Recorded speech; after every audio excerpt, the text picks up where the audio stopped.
کئی سو سال پہلے کی بات ہے۔ ایک عرب قبیلے کے دو نوجوان روزانہ مزدوری کے لیے گاؤں سے اکٹھے نکلتے اور واپس بھی ایک ساتھ ہی آتے تھے۔ دونوں کے گھر پاس پاس تھے۔ منڈی گاؤں سے 10-12 میل دور تھی جہاں وہ مزدوری کے لیے جاتے۔ سواری کا کوئی انتظام نہ تھا، اس لیے وہ سفر پیدل طے کرتے اور باتوں میں فاصلہ کٹ جاتا۔ ان بیچاروں کے ساتھ ہوائی روزی والا معاملہ تھا، کبھی دونوں کو کام مل جاتا، کبھی ایک کو ملتا اور کبھی دونوں ہی فارغ رہتے۔ اس طرح وقت گزرتا گیا۔ دونوں گھر سے اپنی اپنی روٹی رومال میں باندھ کر ساتھ لے جاتے اور جب بھوک لگتی تو مل کر بیٹھ کر کھانا کھا لیتے۔ دونوں نوجوانوں میں ایک کا نام حباب تھا اور وہ ذرا بسیار خور یعنی زیادہ کھانے والا تھا، جبکہ دوسرے کا نام زکوان تھا اور اس کی خوراک تھوڑی تھی۔ ایک دن وہ دونوں مزدوری کے لیے جا رہے تھے کہ تیز آندھی چلنے لگی۔ سخت گرمی کے باعث ریت کے ذرے انہیں انگاروں کی طرح چبھنے لگے، لیکن دونوں صحرا کے ماحول سے واقف تھے اور ایسی صورتحال سے نمٹنا جانتے تھے، لہٰذا انہوں نے سر تپاؤں اچھی طرح اپنے آپ کو کپڑے سے ڈھانپ لیا۔ اب ایسے حالات میں مزید چلنا دشوار تھا۔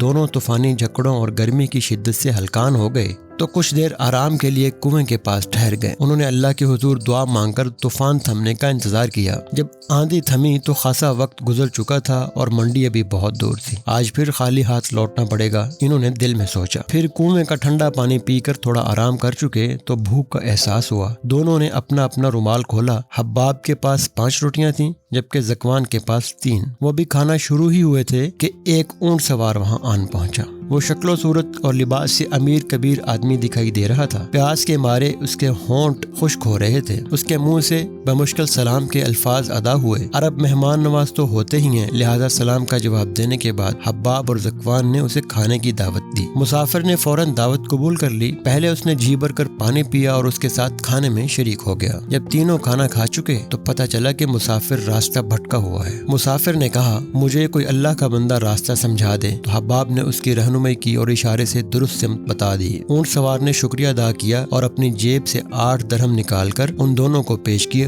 اور وہاں سے چلتا بنا۔ حباب اور زکوان کی خوشی کا کوئی ٹھکانہ نہ تھا کہ بیٹھے بٹھائے رقم کا بندوبست ہو گیا۔ مسافر اپنی منزل کی طرف روانہ ہوا تو حباب نے زکوان سے کہا، چونکہ میری 5 روٹیاں تھیں لہٰذا 5 درہم میں رکھوں گا اور تمہاری 3 روٹیاں تھیں اس لیے 3 درہم تم لوگے۔ یہ سن کر زکوان نے کہا، بھئی مسافر نے ہمارے ساتھ برابر کھانا کھایا ہے، 8 درہم دیے ہیں لہٰذا 4 تمہارے ہیں 4 میرے ہیں، حساب برابر۔ اس بات پر دونوں آپس میں الجھ پڑے۔ بات بڑھتے بڑھتے ہاتھا پائی تک آن پہنچی۔ دونوں ایک دوسرے کو پچھاڑنے کے لیے زور آزمائی کرنے لگے۔ اسی اثنا ایک سرکاری دستہ گشت کرتا ہوا ادھر آ نکلا۔ دونوں کو جھگڑتے دیکھ کر سردار نے وجہ دریافت کی۔ زکوان نے سارا واقعہ سنایا لیکن سردار کوئی فیصلہ نہ کر سکا اور دونوں کو پکڑ کر امیر کے پاس لے گیا۔ جب انہوں نے جھگڑے کی تفصیل سنی تو حباب کے حق میں فیصلہ دے دیا۔ حباب کے پاس 5 روٹیاں تھیں لہٰذا وہ 7 درہم لے گا اور زکوان کے پاس 3 روٹیاں تھیں لہٰذا اسے 1 درہم ملے گا۔ امیر کی بات سن کر ہر کوئی حیران رہ گیا، خاص طور پر زکوان تو ہاتھ ملتا رہ گیا کہ یہ کیسا عجیب و غریب فیصلہ ہے۔